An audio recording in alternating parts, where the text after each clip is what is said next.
On my 29th birthday, my husband gave me a bottle of perfume. I sprayed it without looking closely, and ended up in the emergency room with anaphylactic shock. After the disaster, Fu Sinian came to visit me in the hospital with his childhood sweetheart, carrying a basket of flowers. I calmly filed for divorce. Xiao Qingmai rushed forward to protect him, crying and apologizing to me. Sister Judgia, don't blame Mr. Fu, it was my idea to send the perfume. I just thought that scent would suit you. Fu Sinian pulled her close, comforting her, and said to me, with extreme impatience, "Don't regret it." I saw Fu Sinian again a month later. After getting out of the hospital, I returned to my apartment to recuperate and regain my strength before going back to the villa. The nanny told me that Fu Siyuan came back once after I was hospitalized, but hasn't returned since. I wasn't surprised at all. He doesn't just have this one home, he has another home with Zhaoling. I took the USB drive to the study and printed out the divorce agreement, 2 copies. I signed my name, then called Fu Sinian. He came back late at night, carrying a gift bag. Upon entering the room, he saw me on the sofa and casually gave instructions. "Make me a cup of hangover soup. I had a lot to drink at dinner with Director Chen and the others tonight, and my stomach is a bit sore." After saying that, he threw the bag onto the sofa and went straight upstairs to his bedroom. He took a shower and changed into his pajamas before coming back down. Seeing that I hadn't touched the bag on the sofa, he handed it to me. "A birthday gift for you." I didn't take it, so she placed the bag on my lap, and I got up to take it and put it aside. "Isn't it worth taking a look?" I tugged at the corner of my mouth, but couldn't manage a smile. I looked up at him. There were so many such gift bags at home. What was inside, I didn't need to see, since getting married and having a child. He has never bothered to think much about gifts, either skincare products or bags, or jewelry. Even the bags he bought were similar in style, and the jewelry was pretty much the same. Buying me a gift, didn't know if it took him 3 minutes or not. He just didn't realize that I sometimes didn't open the gifts he gave me for half a year or more. Only that perfume bottle had a different box. I opened it and sprayed a bit, but the moment it came out, I already regretted it. It was made from rose petals, and I'm allergic to roses, can't even smell them. I picked up the divorce papers I had prepared in advance from the coffee table and handed them to him. "This is the divorce agreement drafted by my lawyer. Take a look, and if there's nothing wrong with it, just sign it." He paused, hesitating to take it, then asked me, "Are you making the sobering soup? Let me go check." I let him get up and walk towards the kitchen, but soon after, he came out, his face gloomy. "You didn't cook, tired, don't want to move." Maybe it was real stomach pain. He pressed his hand against it, then sat down on the sofa. I pretended I hadn't seen it, but he moved to my side, wrapping his arm around my waist and apologizing softly. "Judgia, this time it's my fault, I was too busy. So I had Zhao Ling prepare the gift for you. How about this? I'll book a restaurant, let's celebrate your birthday properly tomorrow." "Okay." I shook my head at him, pulled my hand away, and moved a little further back. His face was ashen. "Why, just because of this bottle of perfume?" It wasn't about this bottle of perfume between us, but because the author stopped writing, the sweet story has ended. He has other thoughts now, and I have my own ideas.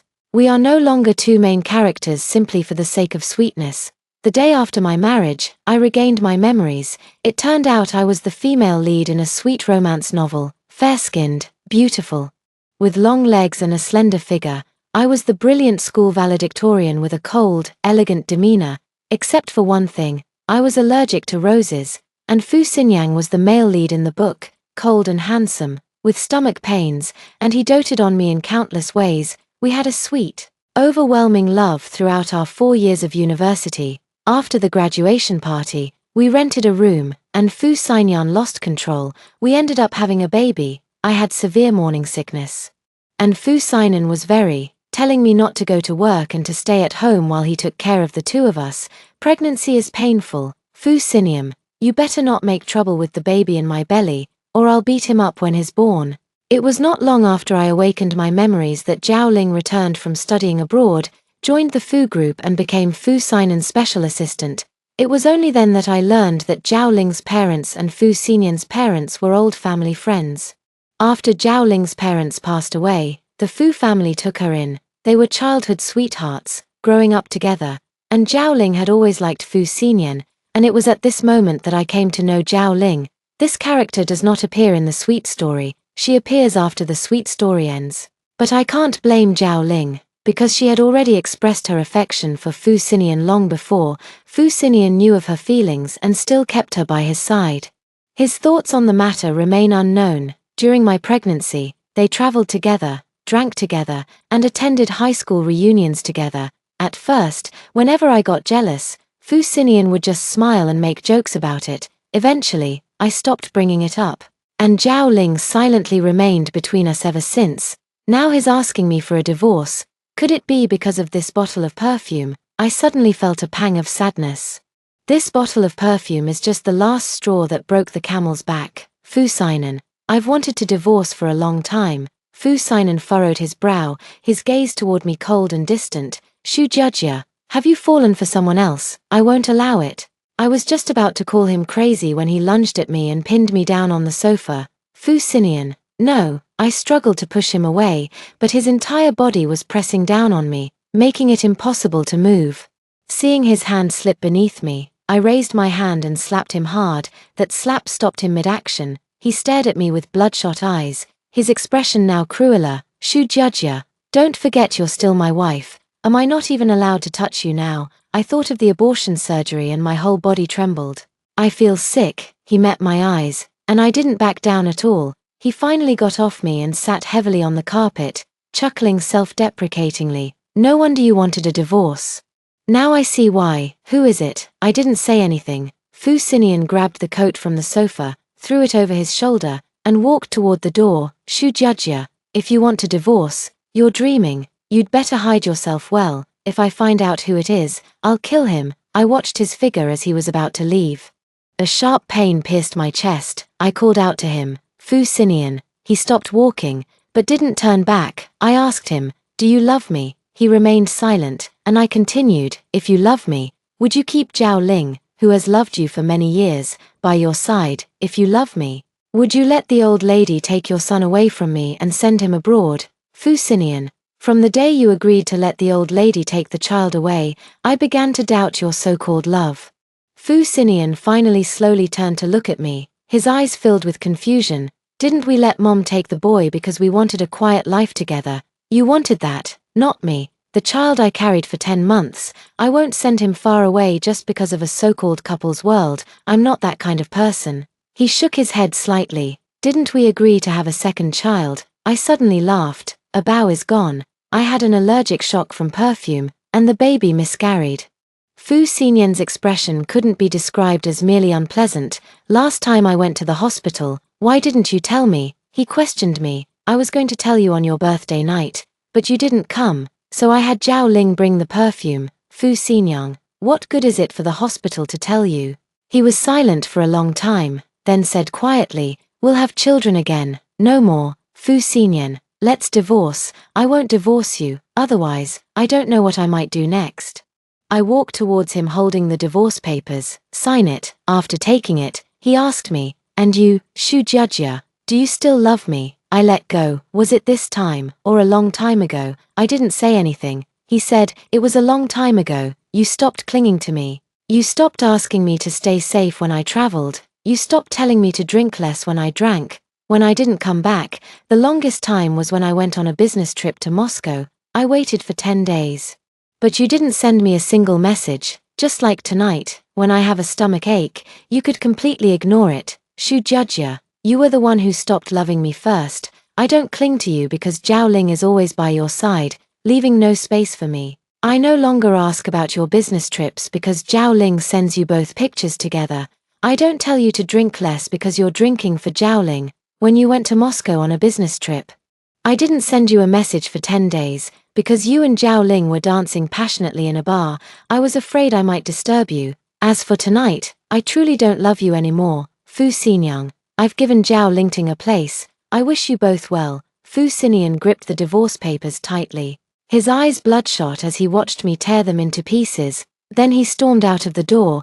I had the nanny clean up the debris and went to the study to print 10 copies at once. An hour later, I scrolled through Zhao Ling's moments. Fu Xinian was lying in bed asleep, and she sat on the edge of the bed and took a selfie. accompanied by the text, "The person I love has never learned to love himself. If you don't love him, why not just let go? Why torment him?"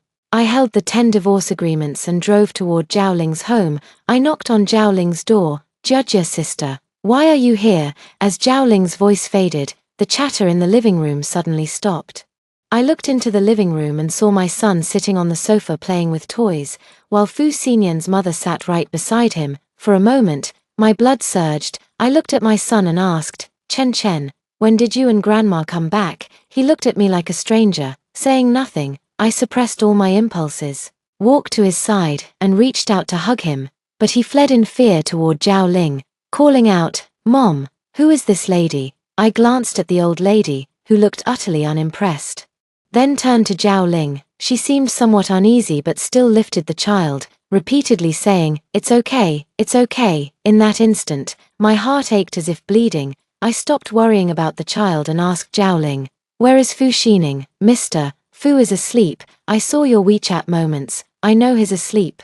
"Which room is he in?" Zhao Ling pressed her lips together, pointing to a door. I hurried over, entered the room, turned on the light, and locked the door behind me. Fu Xining was asleep, with a glass and a photo frame on the bedside table. Inside the frame was a picture of Zhao Ling holding a child, along with him.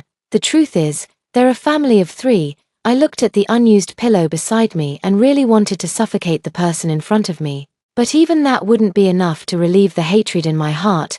But I have to keep living. To die for such a person is not worth it.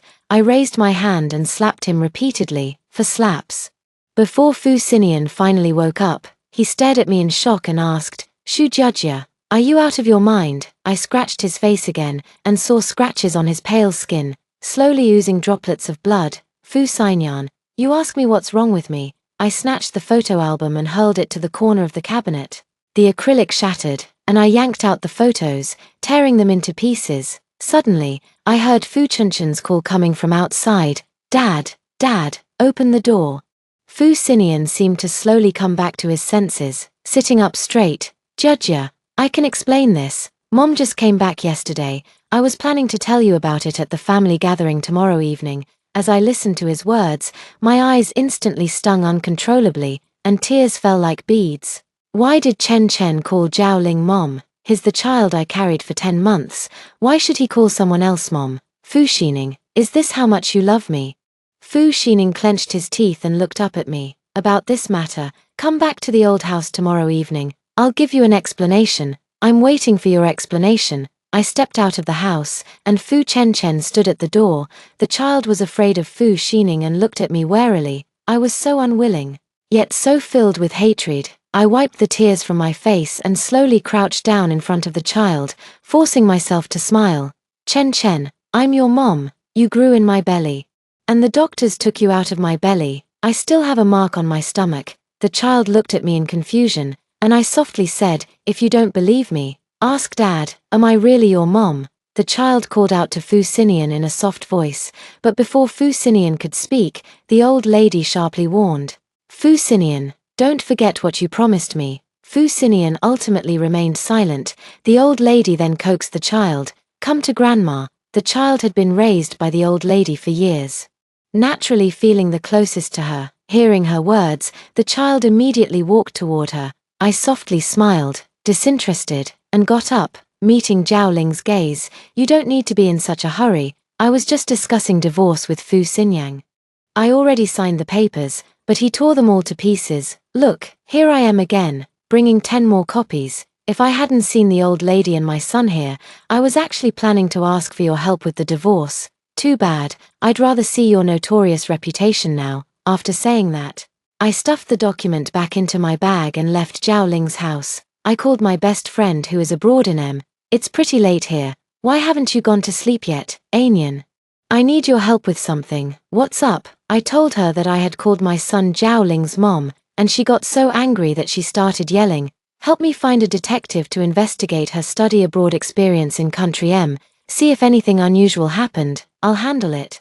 I'll find someone to look into it right away." It's infuriating. How can there be such despicable people? By noon the next day, I had a bunch of videos and photos in my email. In the video, Zhao Ling, pregnant.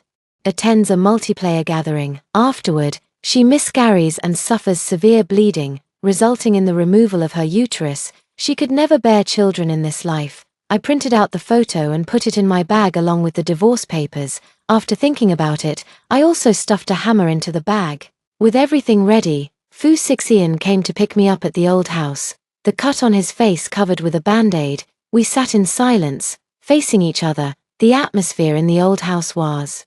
I don't know if it was because Fu Sinian did something last night, but today when Fu Chen saw me, he timidly called out Mom. I smiled and patted his head. Good boy, Chen. Zhao Ling came in from outside, and Fu Chen ran toward her, calling out, Mom Zhao. The little bit of relief I had just felt. The plan I had just suppressed, suddenly surged back. I coldly looked at Zhao Ling. The old lady came in and, seeing our situation, said sternly, Let's all sit down and get ready for dinner. When Fu Xingyang and I went in, all the chairs were empty. I casually pulled one out and sat down. Zhao Ling didn't sit down after entering, pretending to have something on her mind yet hesitating to say it. It wasn't until Fu Xinan's sister came in that she looked at Zhao Ling, who appeared uncomfortable, and said to me, Miss Xu, you've been married for years, don't you even know table manners? Acting like this makes you seem so uncultured. Upon hearing this, Fu Xinan turned to Fuan, his tone clearly hostile. My wife, what business do you have commenting? Fuan's expression shifted, then he coldly retorted, Your wife, who in this house recognizes that you didn't listen when I told you not to marry Linga. Now you bring back this kind of nonsense and don't even let people speak up. Fu Xinyan's gaze suddenly changed. It seems my temper has been too good lately. Fuan's husband tugged lightly at her sleeve, and she fell silent, too afraid to speak further. I let out a soft laugh, lifting my eyes to look at Fuan. Miss Fu, do you think Miss Zhao is more well-mannered than me? Fuan glared at me but remained silent. I let out another laugh and said loudly, Yes, you're right.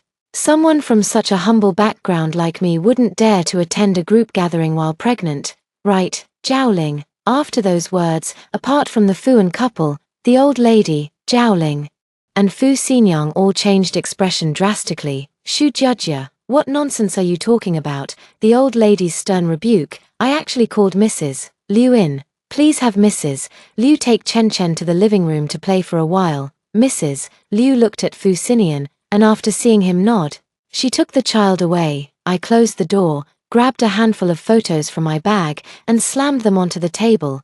Zhao Ling's face changed drastically, and she hurried to grab the photos. But Fuan and her husband were quicker and had already taken several. Staring at Zhao Ling in disbelief, the old lady and Fu Xinian stared at me with cold malice. Xu Jiajia, are you crazy? Where did you get these things? I didn't respond to Fu Xinian, but instead looked at the old lady and Zhao Ling and said, Now I understand why you want my son to call her mom. So she's been rotten inside all along, can't even have kids herself. Old lady, you're really good to your son. Stuffing him with such junk. The old lady was so angry she could barely catch her breath, shouting at Fu Xingyang, This is the woman you're determined to marry at all costs. What kind of person is she? Divorce, right now, divorce. I shrugged fearlessly. Divorce, I've long wanted a divorce, but it's your son who won't agree. Fu Xijing stood up, snatched all the photos, and said coldly to Fuan and his wife, Stop looking, give me the photos. After taking the photos, he glared at me and asked sharply, Where did you get these? Does it matter, Xu Jiajia? My patience has its limits. I'm giving you one last chance to apologize to Linga. I looked at him like that and took out the hammer I had already prepared from my bag. Ask him, what are you enduring? I slammed my fist onto the table. The turntable made of glass shattered into pieces, glass fragments flying in all directions. At the exact moment the turntable shattered, a chaotic, piercing scream erupted from the dining table. Everyone was in utter disarray. Only Zhao Ling, who had already fallen to the floor, reached toward the broken glass. I thought she was going to take the glass to kill herself, but instead, she put it into her mouth. The old lady exclaimed, Quick, grab it. He's having another episode. Hurry and take him to the hospital. Fu Xinyan snatched the glass from Zhao Ling's hand. The glass cut his hand, but he didn't even flinch.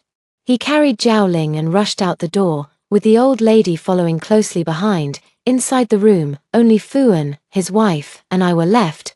The two of them looked at me with complicated expressions. I ignored them, and in the chaotic old house, no one paid any more attention to Fu Chen. I went to the living room and asked him, "Everyone's busy, they don't have time to take care of you. Do you want to go with Mom? Are you really Mom?"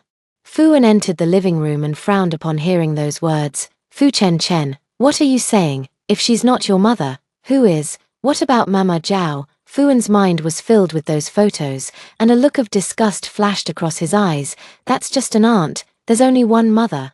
The one who gave birth to you is your real mother. You little brat." I took Fu Chen with me. I suppose Zhao Ling's matters kept Zhao Ling busy, so Fu Xinan never called me. No one asked about Fu Chen either. That day, I took him out of the old house, went to the car dealership, and spent 300,000 yuan to buy a motorcycle. I took Fu Chen southward, and we met a group of fellow bikers, having a great time. Fu Chen was still just a 5-year-old child. After a few joyful days of traveling with him, he began clinging to me. When Fu Xinan contacted me, I had already arrived in a remote town on the southwestern frontier. "Where are you? What's up? If you agree to sign the divorce papers, there are 2 copies in the study." Fu Xinan was silent on the other end of the phone. "Who is the person in your Moments photos?" I didn't know which one he was referring to, because I posted a lot of photos after coming out.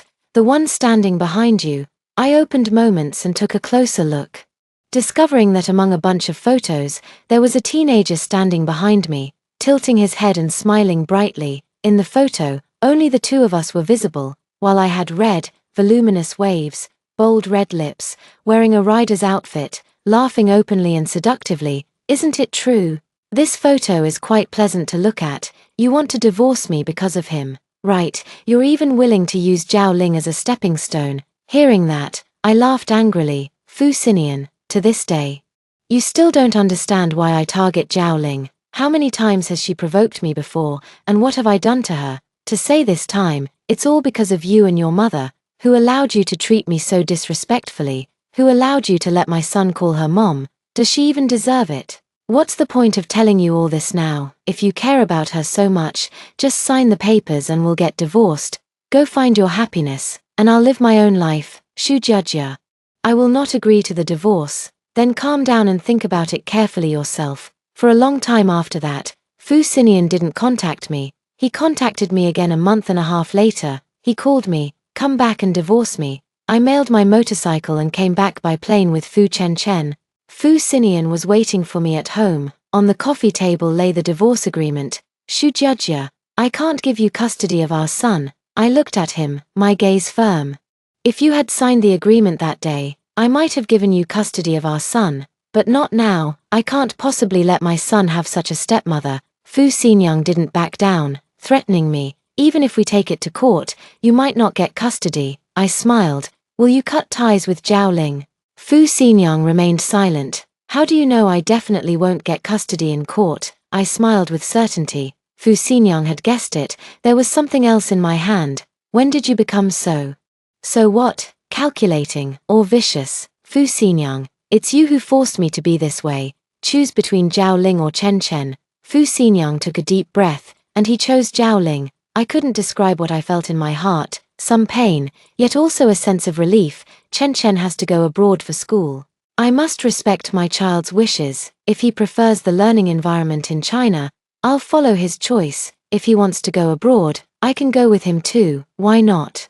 Fu Xingyang looked at me with some surprise. I also quietly gazed back at him. Perhaps he noticed that there was no trace of love left in my eyes. He picked up the divorce papers and walked toward the study upstairs. A moment later, he came down again. He handed them to me. "Sign it." I carefully reviewed the terms. Besides cash, he also gave me 5% of Fu's shares, but it was for Fu Chen. There were also 2 overseas properties, given to me, intended for our residence should Fu Chen decide to study abroad in the future.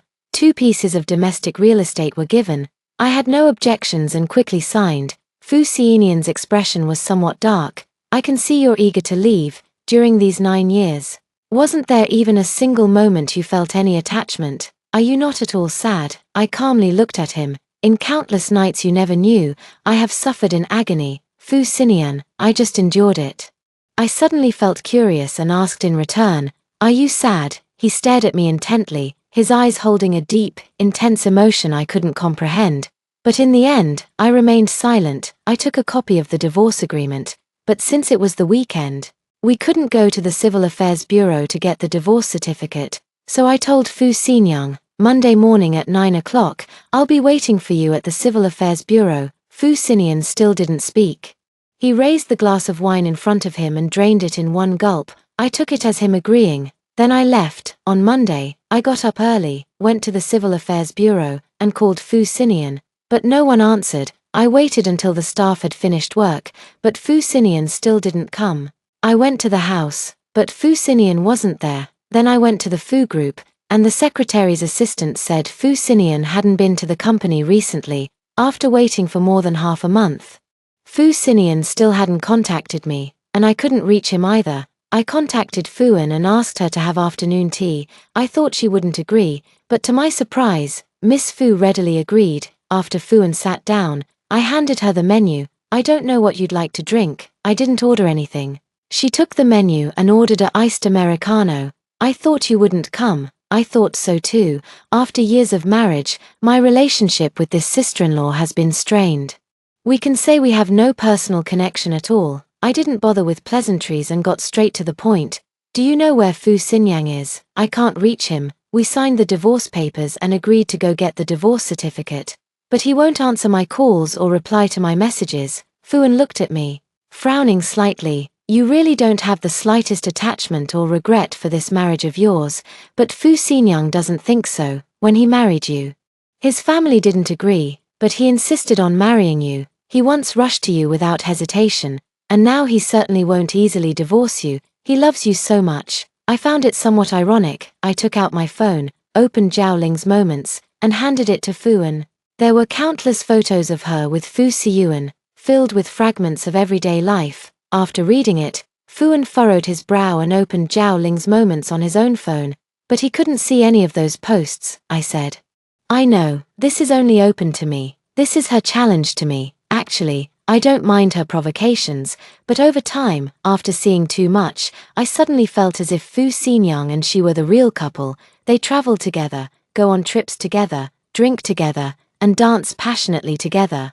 Who wouldn't say that childhood sweethearts are truly enviable? Fuan stared in silence for a long time, then took several photos of Zhao Ling's moments with his phone. Zhao Ling's parents died saving my mother, so my mom treated Zhao Ling better than her own daughter. When she was a teenager, she confessed her feelings to Xin Yan but was rejected, so she went abroad, got into a relationship, ran away with her boyfriend, and even got pregnant. Then, as you know, that incident happened afterwards. If you hadn't brought it up, I wouldn't have known. Fu Xinyan and my mom kept it a tight secret. After you left that day, Fu Xinyan said it was something he owed Zhao Ling. If he hadn't refused, Zhao Ling wouldn't have gotten into this trouble. I let out a scornful laugh. If everyone in this world were like Miss Zhao, succumbing to decadence after a successful confession, then wouldn't everyone get what they wished for? This is just Fu Xining's excuse. Please give Fu Xining a message for me. If he hasn't asked me to get our marriage certificate within 2 months, then I'll file for divorce, and I'll hand Zhao Ling's video over to the media. Zhao Ling, Fuan seemed to want to say something on Zhao Ling's behalf, but stopped halfway through. Never mind. I'll pass on your message. As I was leaving, I thought of Zhao Ling eating glass, and I asked Fuan, which psychiatric hospital is Zhao Ling in? Fuan seemed to think of something, then said dismissively, resting at home. After returning home, Fuan sent me a message, mentioning it. I replied with thanks, but later, Fu Xinan still didn't contact me, so 2 months later I hired a lawyer and filed for divorce. The divorce case dragged on for more than half a year, and we just waited it out for over half a year. The first court session didn't result in a divorce, the second one didn't happen until a year later. We had been separated for a long time. And somehow someone sent me a video, documenting the daily life of Fu Xiyan and Zhao Ling, who had been spending every day and night together during our time apart. We successfully divorced. Fu Xinan blocked me at the entrance of the courthouse. He questioned me, where did you get that video, Xu Jia? You really surprised me. You managed to get such a video. For the sake of divorce, you've truly gone to great lengths. I don't know how he could possibly be so indignantly angry.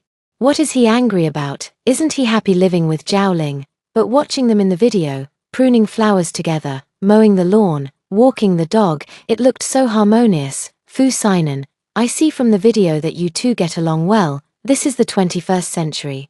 And our country's laws don't allow you to enjoy the pleasures of multiple partners. Don't act all passionate, it makes me sick. The words fell, and Fu Xining's expression cracked.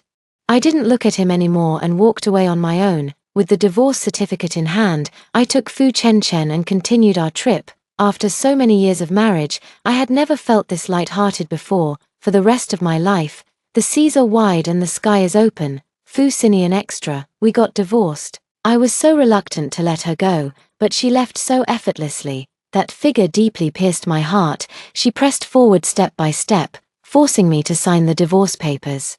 I kept delaying getting the certificate, hoping there could be a reconciliation, but I never thought she would have a video of me taking care of Zhaoling. It was surprisingly easy to succeed. After Zhaoling had that incident, she suffered from a severe mental illness. After finally recovering, when she wanted to join the Fu group, I couldn't refuse. This is something we owe her. She once told me that in her life, she only sees me as her older brother, and that she was just childish and before. I actually took it seriously. I became quite annoyed by Xu Zhejia's repeated jealousy. Later, I don't remember when it started, Xu Zhejia stopped being jealous and became less affectionate toward me. It seemed like she didn't love me anymore. I used Zhaoling, and I hoped Xu Zhejia would see it. I always thought she hadn't seen it. It wasn't until Fuan brought back the photo from Zhaoling's WeChat moments that I realized Xu Zhejia had actually seen it, and she had endured countless nights alone.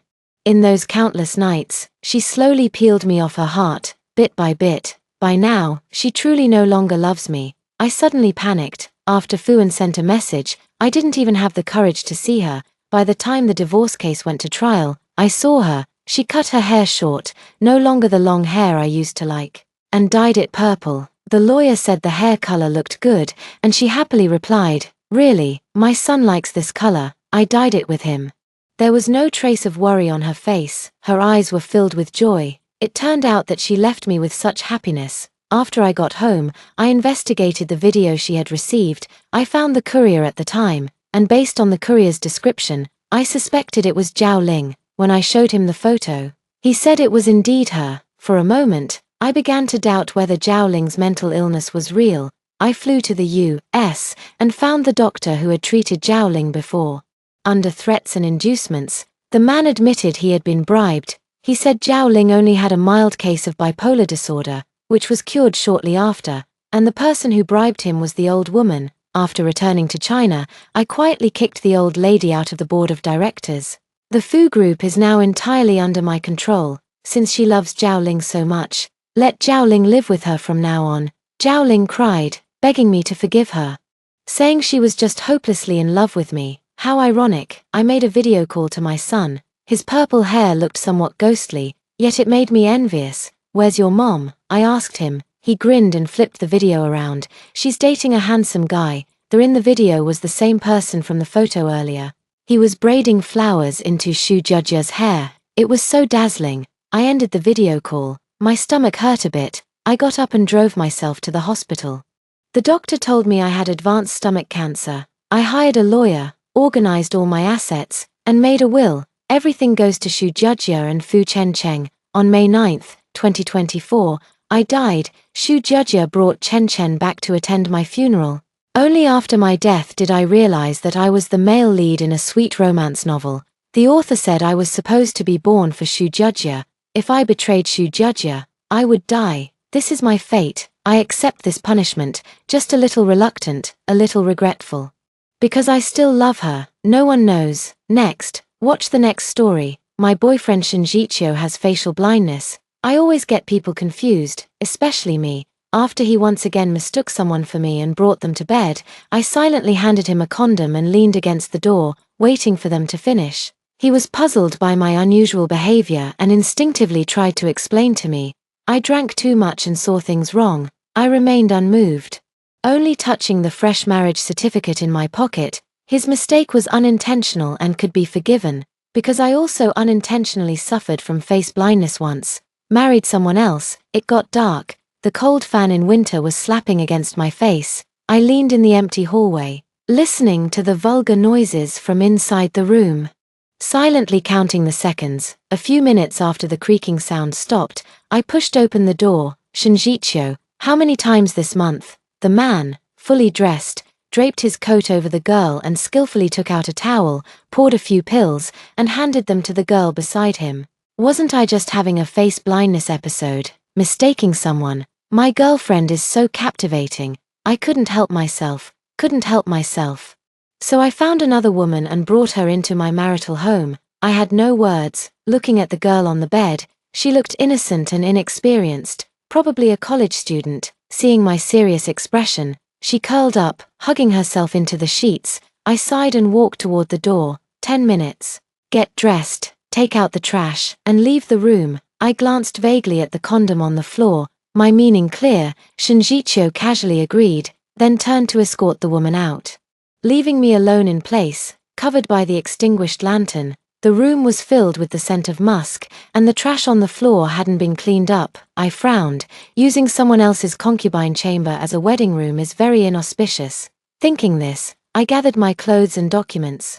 Planning to leave once he came back to explain things clearly, Shinjicho walked me to the door as if nothing had happened, then pulled me toward the bathroom. I struggled violently, causing my feet to slip and fall into the bathtub, my forehead bleeding profusely. Shinjicho rushed out to grab the medical kit, carefully dressing my wound, his hands trembling. Suyu, what's wrong with you? What if something really happened just now? His figure grew increasingly blurred, until a drop of hot liquid slid down, and I could see him clearly again. I replied in a low voice, then you won't have to make excuses when bringing your lover home in the future. The man froze mid-motion. Realizing it, he immediately wrapped me in his arms, rubbing his chin against my neck, gentle as if coaxing a cat. I just mistook you for someone else. Don't overthink it. We'll go on with our lives as usual. I don't want to overthink it, but the man about to become my husband can't recognize me.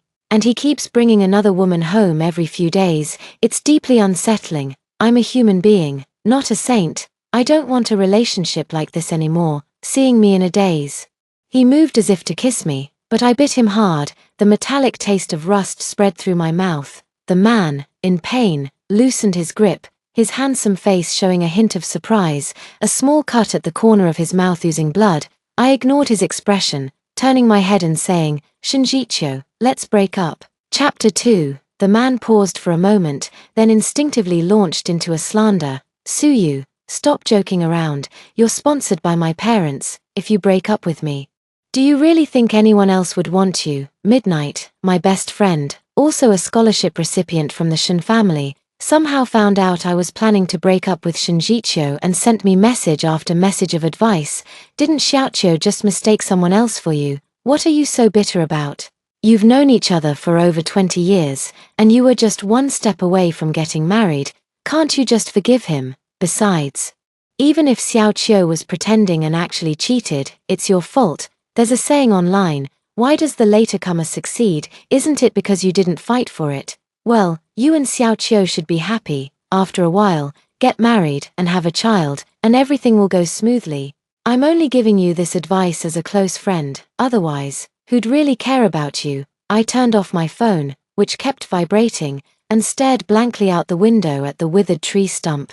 I've been thinking a lot, from knowing each other to graduating and entering married life, from blaming Shinjicho to self-reflection, from clinging to him 24 hours a day, to following him to the city's largest singles bar, where he casually handed her over to a stranger, and she registered her marriage with that man. That night, they played games all night long. The biggest one was having a couple present at the scene get married on the spot.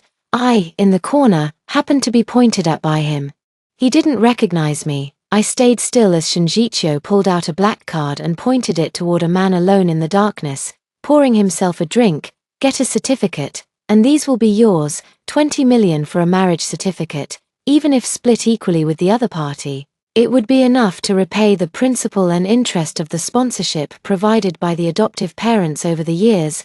The table was filled with ID cards, placed there by everyone present. As part of the game setup, my ID card was placed below Shinjikyu's. Shinjikyu was drunk and didn't notice anything unusual. The assistant standing behind him recognized me and quickly tried to dissuade me, gently telling me that Shinjikyu was drunk and speaking nonsense. I nodded. And amidst the cheers, I extended my hand toward the man Shinjikyu had pointed at. Marriage. Dawn broke, and the light illuminated the marriage certificate in my arms. I blinked my dry eyes. The bedroom door opened, and Shinjikyo, having sobered up, walked in wearing a coat. Don't be angry, I don't care about those women at all. If I hadn't mistaken them, I wouldn't have glanced at them. If you really don't believe me, why don't we go to the hospital for a premarital checkup? Let's go, I agreed. Not for any other reason, abortion. I'm now officially married to someone else, so naturally I can't leave behind a child with him. By the way, make it clear to him and end our relationship. In the passenger seat, he, as usual, had prepared motion sickness patches and hot water for me. In the trunk, there were spare slippers ready for me to change into when I get tired from walking. The motion sickness patch was replaced with various cartoon designs, and the slippers turned out to be sizes too small for me. As if prepared for another girl, he made it to the hospital without any trouble, but he struggled when filling out the form. He intended to leave my phone number. After searching his memory for a long time, he couldn't recall it. He even flipped through his endless contact list, but never found it, so he was forced to write down his own phone number instead. Don't worry, I'll show it to you as soon as the results come out. Actually, I don't care, I'm not his girlfriend, so he doesn't need to tell me. Shinjikyo, I'm married, no need to show it to me. By the time I finished speaking, he had already turned and walked into the medical examination room. I didn't know if he had heard me. Forget it, there's plenty of time ahead, eventually he'll find out. It was my turn to wait. Being less than 12 weeks pregnant, I registered for gynecology. The doctor looked at me, hesitating to speak. MS, Sue, I'm not trying to be rude, but after struggling so hard to conceive, are you really going to terminate the pregnancy? Since the miscarriage, I found it even harder to get pregnant, but this child is the tie linking me to Shinjikyo, and it must be severed. The number taking ended, and on my way to the gynecology department, a barely noticeable girl walked right in front of me.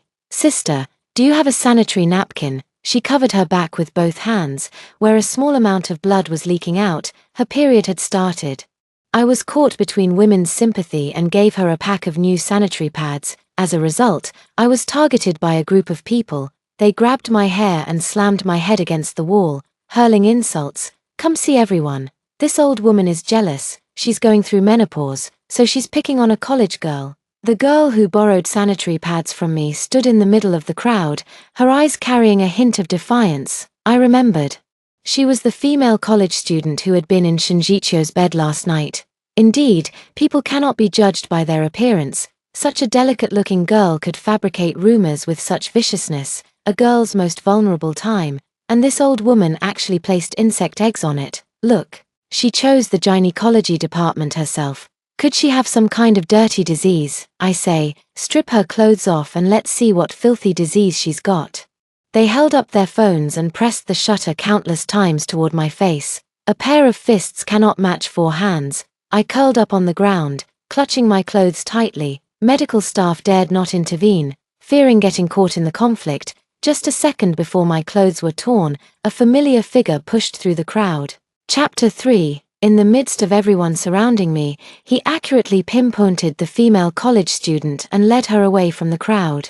He carefully shielded her until someone called my name. Then suddenly, as if remembering something, he squeezed back in, and after searching the crowd for a long time, pulled me out. Suyu, give me your hand, just as I had barely escaped the noise and was getting a moment's respite. Shinjikyo's furious voice erupted in my ears. Suyu, why are you still using such despicable tactics? Are you trying to ruin her? How have you changed? Have you become cruel with age? If you keep this up, I won't marry you. I gazed into his eyes, my throat clogged with a wad of cotton, making breathing excruciatingly difficult, barely able to gasp for air. I opened my mouth, but in the end, could only manage a faint hum. No explanation would make a difference. He never seemed to believe me, and never feared losing me. But, old, I just turned 25 this year. Although I'm not as young as that young woman, I shouldn't be associated with being old either, clearly. That night at the bar when I was taking wedding photos with someone else, the staff even said I looked young. Shinjicho reached out, frowning slightly, as if a hint of regret crossed his expression. I'm sorry, I was too hasty. My words were too harsh. I tilted my lips into a faint smile. It doesn't matter. After crying too many times, I no longer feel hurt when I hear his automatic harsh words. A few harsh words also help me see him clearly once and for all. The man instinctively reaches out to hug me, but I pull away. This isn't behavior that should exist between ordinary members of the opposite sex. Thinking about it, I felt I should once again inform him of my marriage. Shinjicho, actually, I've already. Behind me, Zhao Qingqing spoke, interrupting my words. Brother, I'm in pain. It seems like I'm infected. Shinjicho instinctively let go of me and turned away. I watched his back, and the last trace of affection in my eyes faded. This wasn't the first time he chose someone else in a two-choice situation, from the 3rd to the 18th, and now to the college girl. Neither the clumsy nor the sophisticated lies. He never believed me, never chose me. After dating for so long, it seems I've long stopped loving him. Instead, there's more of an obsession. Obsessed with making me the first person he remembers despite his facial blindness. Obsessed with making him choose me just once, the first time he chose someone else. I clutched tightly at his sleeve, begging him to stay. The man slowly pulled the fabric from my hand, his voice cold as the wind around us, cutting through my eardrums, blurring the words. Who are you? Just 2 words, shattered all my psychological barriers. I was unwilling to accept, and I retaliated many times. The first time he claimed he had mistaken someone else and went to bed with another person, I called the police. When the police arrived, he managed to cover it up with various excuses. The second time, I posted the photo online. It was immediately forcibly taken down by his PR team.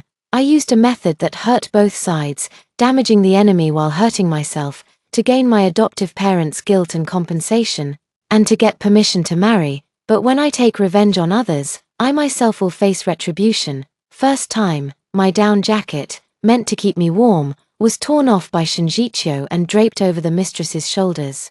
I stood outside in my thermal underwear, reflecting, nearly freezing to death. Second time, under his deliberate special treatment, I lost a child. That day, winter in City A was bitterly cold, with snow falling all around, forming thick ice on the ground. Helplessly, I felt a warm current surging in my lower abdomen, blooming into tiny blood-red flowers beneath me.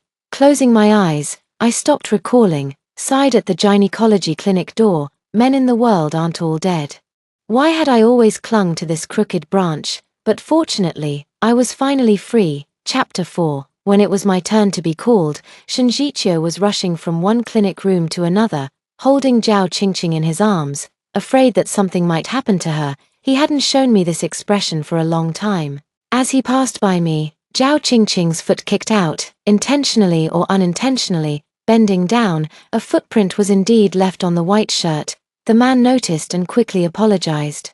But upon meeting my gaze, he fell into confusion. Have we met before? I adjusted my white lab coat, covering the torn clothes, and shook my head. Sometimes I really wonder if Shinjicho is actually colorblind. If you're colorblind, why can you accurately penalize me? If you're not colorblind, why do you fail to recognize me every time you see my face? As I pondered, I walked into the room, changed clothes, and lay down on the operating table. The operating light turned on, and I nervously clutched the corner of my clothes, involuntarily recalling the first time I lost a child. Back then, I was rushed into the treatment room, where professional doctors took turns treating me, donning their equipment to administer care. During the process, they didn't talk, their faces were serious. I'd heard from a friend that this was a sign of a poor prognosis.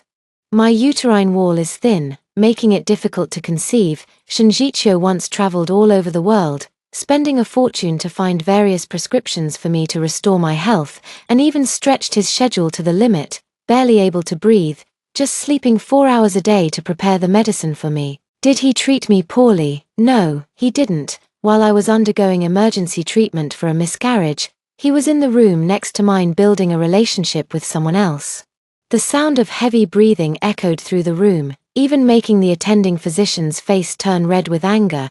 Even after my miscarriage surgery was over, he didn't come to see me even once. I still remember the nurse's exact words. Nobody came to see you for a whole week while you were in a coma. I don't know what your family is thinking. It took a full week before anyone noticed. Hearing her words, I felt as if I had plunged into an icy abyss. My already cold body suddenly seemed to lose all sense of temperature. I tentatively spoke, not even one person. Hearing those words, the nurse got angry first. No, especially with your pinned contact. Every time we called, he'd hang up after 30 rings. The last call was answered. But he didn't even care who was on the other end. At that time, my pinned contact was only Shinjicho. The anesthesia took effect, and I loosened my clenched hands, my consciousness fading as a suffocating pressure gripped my throat, as if I were drowning in a massive water tank, leaving me unable to breathe. In the water tank, I saw 18-year-old Shinjicho carry me, unconscious, to the infirmary, and secretly slip breakfast into my backpack. I saw 19-year-old Shinjicho earn his first paycheck and buy me a pure duck-down jacket. I saw Shinjicho, 20 years old, kneeling in front of my parents, hugging me and saying he wanted to marry me. What did he say back then? One life, one love, one person. Liar. The light went out. I sat up from the bed and breathed a sigh of relief when I saw the formless lump of meat in the trash can. The booked car had arrived downstairs. I went to my hometown to greet my adoptive parents, Shinjicho's parents. After explaining that I was unable to conceive and thus unfit to become a wife, and that I had no future with Shinjicho, I placed the black card on the table. Using the 1 million earned that night from registering our marriage to repay my adoptive parents for their upbringing, Shin's parents shook their heads and sighed. Your household registration has been moved out, so we're no longer related. From now on, stay far away and pretend you don't know us. I knelt and gave a loud bow, then turned and left, stepping into the car of the man who had registered our marriage that night, Jiu Yuanyang. At the same time, Shinjicho was busy on the phone with someone, arranging the wedding venue and discussing the style of the wedding dress. Just as he was preparing to call me to discuss it, he saw the photo I had posted on my social media, me holding a marriage certificate with another man, officially announcing our marriage. Chapter 5. He tapped on the photo with his finger, repeatedly reading the WeChat note name. Yes, this was his Suyu. For an instant, an indescribable sense of suffocation surged in his chest, leaving him unable to breathe, unease, anxiety, and a sense of loss as if a prey had broken free from its chains. Shinjicho sent numerous messages. What she got in return was a string of red exclamation marks. She blocked him. How dare she? Zhao Qingqing smiled sweetly and ran forward, pulling his arm to act coquettishly. Brother Shin, what are you looking at? I've changed into a new dress. Come take a look for me. A form-fitting mermaid-style dress perfectly accentuated her curvaceous figure. The wedding dress consultant praised repeatedly. Miss Zhao, this dress fits you so beautifully. You'll definitely be the most stunning bride on your wedding day. Hearing these words, Shinjicho suddenly lifted his eyes, radiating an uncontained cold and fierce aura. Shut up. My bride is not her. With that, he turned his head to glance down at the woman beside him, his gaze devoid of any warmth. Take it off. To him, women like Zhao Qingqing were nothing but wild game, something to play with occasionally for a change. If he were really going to get married, he would only choose Suyu. 3 meals a day may lack side dishes, but they cannot be without staple food. Shinjicho rubbed his brow in annoyance. He suddenly remembered that these days he had been preparing for the wedding together with Zhao Qingqing, because they were similar in build. Even the wedding dress fitting was done by Zhao Qingqing on his behalf. Suyu, who was such a sincere and honest person, probably misunderstood and thought he was going to marry Zhao Qingqing.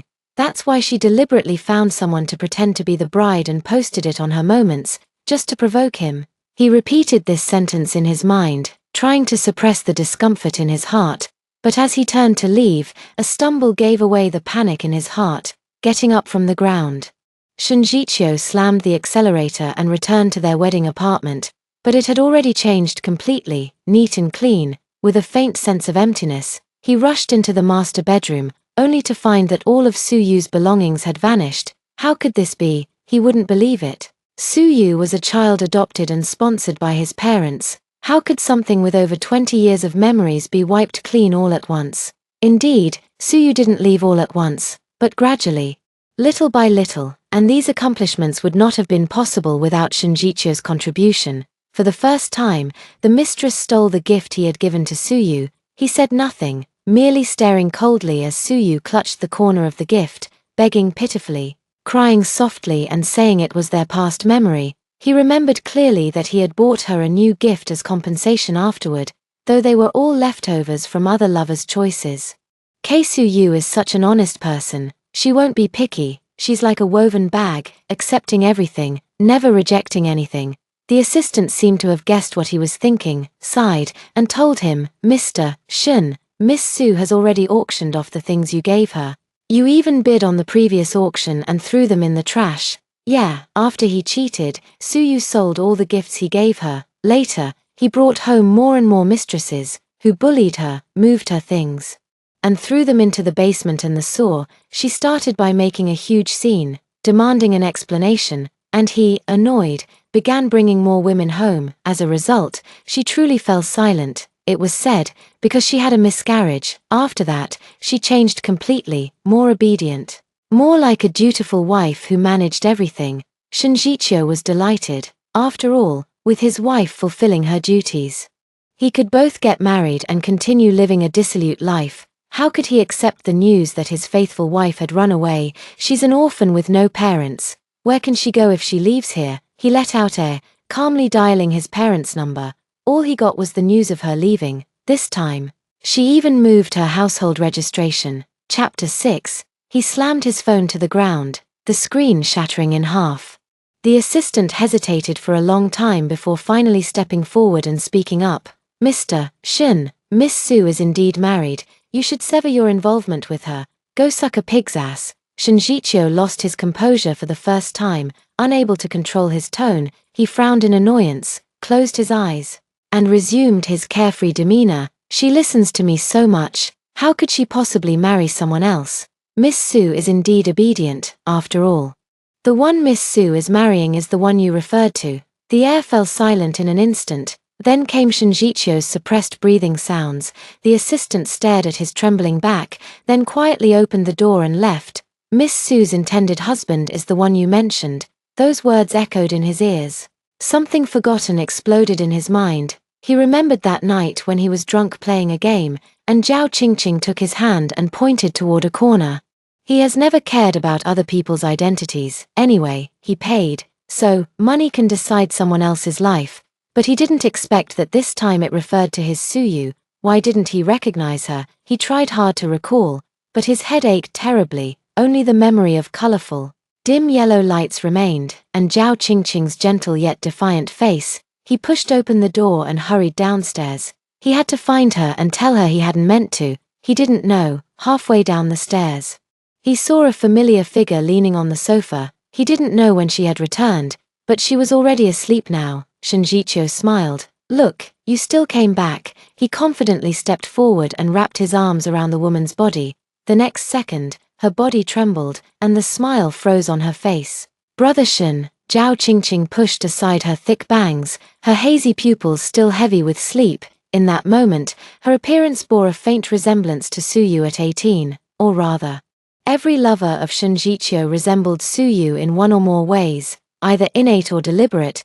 They are like younger versions of Suyu. Unfortunately, Suyu was already consumed by her pain. She stopped wearing makeup, stopped looking in the mirror, and even forgot what she used to look like. Which is why she didn't recognize herself, or perhaps, due to long-term suppression, she had already sunk so low in self-worth that she dared not even entertain such thoughts.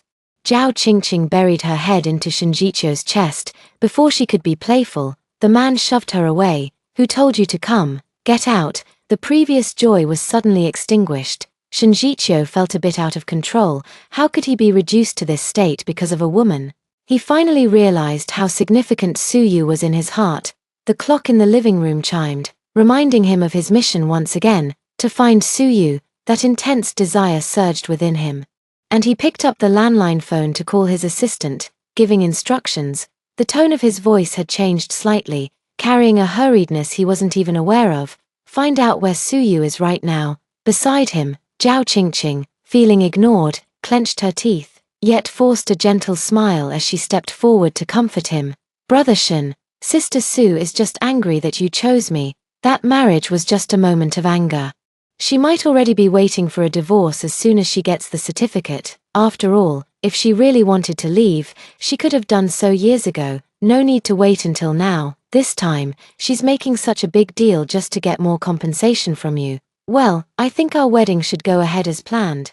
As soon as she hears you're marrying me, she'll surely rush to the scene. No need for us to go looking for her, she said as she approached the man.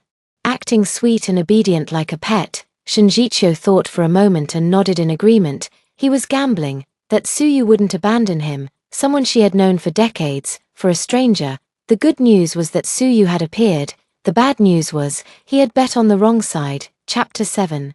Half a month later, the wedding was held in the most prestigious banquet hall of a luxury hotel in the downtown area of City A. On that day, the venue was packed with guests, and various media outlets rushed to cover the event. Shinjicho stood on the stage in an impeccably tailored gown, with Zhao Qingqing beside her, her makeup vivid and a confident smile on her face. She knew I wouldn't show up, betting that Shinjicho wouldn't ruin his own reputation by fleeing the wedding in public, allowing her to seize this chance to marry into a wealthy family.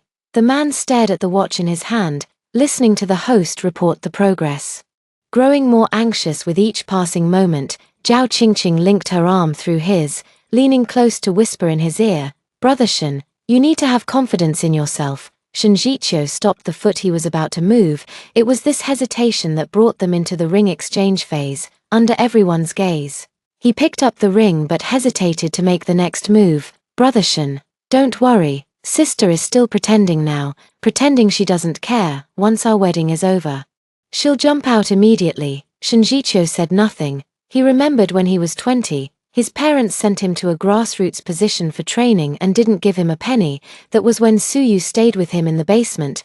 The first drink they bought with the scholarship was a can of cola, with that cheap cola tab. He proposed to Suyu. He even knelt before his parents, begging for their approval, but they said Suyu was of low status and unsuitable for marriage. So later, he searched for women everywhere, ruining his reputation, until no woman in the circle would dare to approach her. Without considering those in the circle, even among the inferior, Suyu was the most obedient and pure girl. Yet later, he seemed to have lost his true self. Compared to being alone, he preferred being with a crowd. He was dazed, wondering whether it was she who had changed, or he who had changed. "Brother Shin." Zhao Qingqing helped Shinjicho put on the ring, then naturally extended her finger toward the other ring meant for the bride. The host's question echoed through every corner of the hall via the microphone. "Groom, do you?" "I don't want to." Shinjicho walked down the stage, and Zhao Qingqing pulled him, intending to continue acting innocent and pitiful. But she met the man's look of utter disgust. "You're just a substitute for her. If it weren't for her, I wouldn't even have glanced at you." He was well aware of her hidden thoughts, yet he hesitated, waiting for the final answer. Suyue, would she choose him? Now he thought of a possibility. What if his Suyue didn't even know he was getting married? How could she come to him? Thinking of this, he rushed out of the banquet hall without delay. He wanted to find her himself, to ask her, to win her back. The door suddenly swung open, and he saw the person he had been longing for.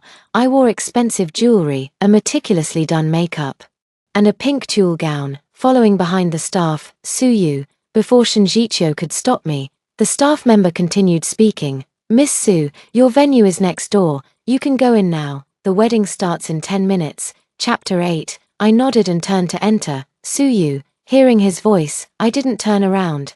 "Is Mr. Shun here to offer blessings?" "Thank you. I'm also here to wish Mr. Shun a happy union with his beloved." "No, I'm not married," he realized and continued. "Who are you getting married to?" "I won't allow it." He ran frantically toward me, gripping my shoulders, with a faint redness creeping into the corners of his eyes. I smiled and slowly pried his hands away, as cold and resolute as he had once torn the hem of my clothes from my fingers. "Mr. Shun, you're a busy man and tend to forget. I'm your wife you arranged and authorized."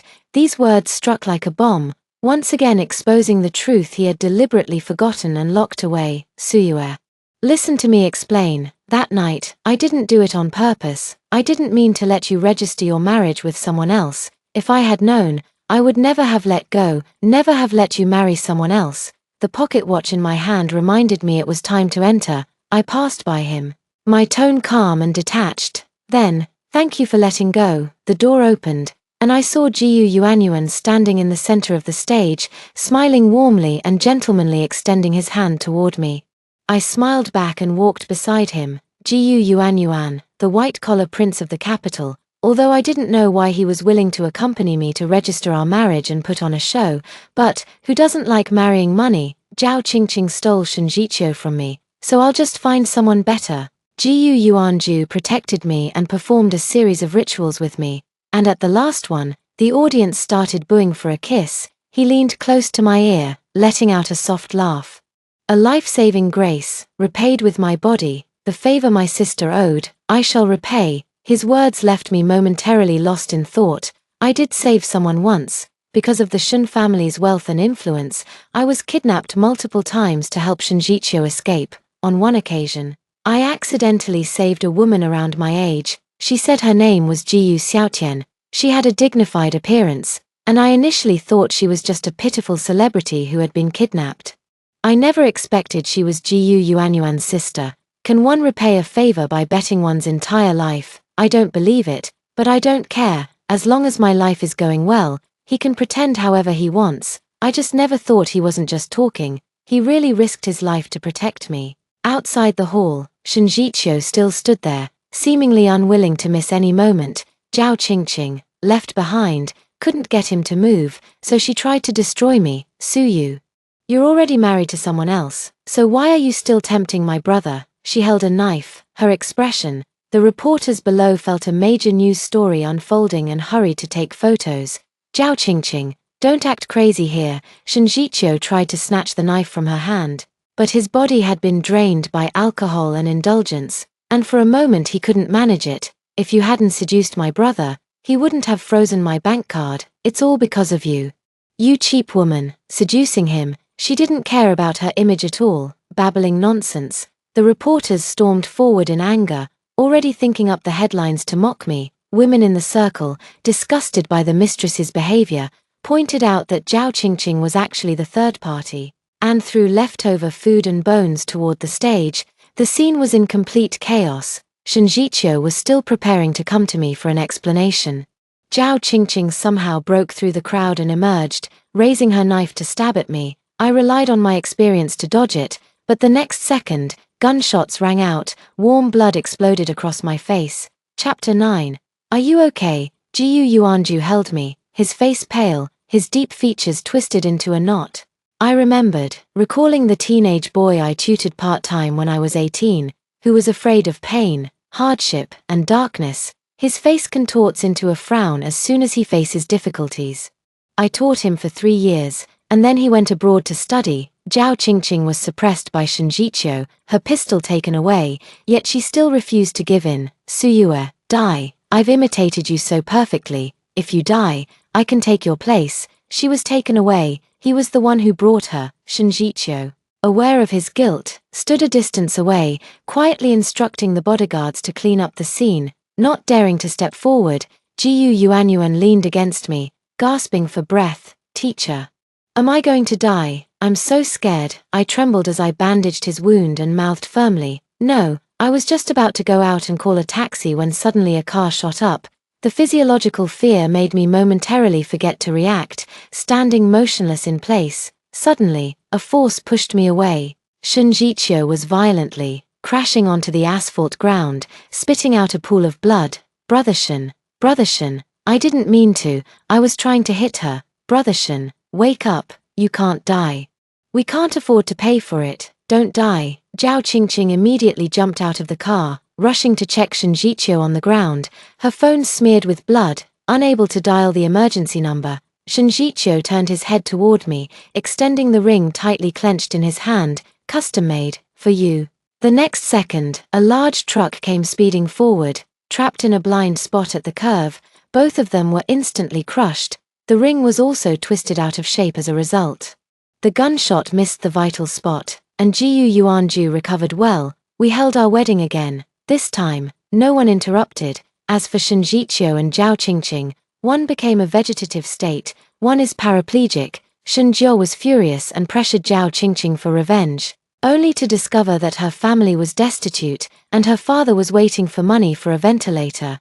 Unfortunately, this wasn't something the Shen family cared about. Zhao Qingqing, paralyzed from the waist down, was forced to move from bed to bed, suffering immensely. As for Shen Jiqiu, he struggled for 3 years until the day he heard that I had recovered my health and had a baby with Jiu Yuanju. His ECG flatlined, a harsh sound filled the entire room, but unfortunately, no one cared. His parents had searched everywhere for his descendants the day they learned he had become a vegetative state. Fortunately, they hadn't taken complete measures. As he indeed had left behind a son, it could be said that he continued the lineage of the Shen family. Later, the Shen family was brought to ruin overnight by Shen's biological mother. I went to see it on the day the company was liquidated and declared bankrupt. There was nothing worth filming. I walked out the door, and Jiu Yuanju was standing not far away, holding our daughter, waiting for me. The afternoon sun shone upon me, warm and beautiful. End.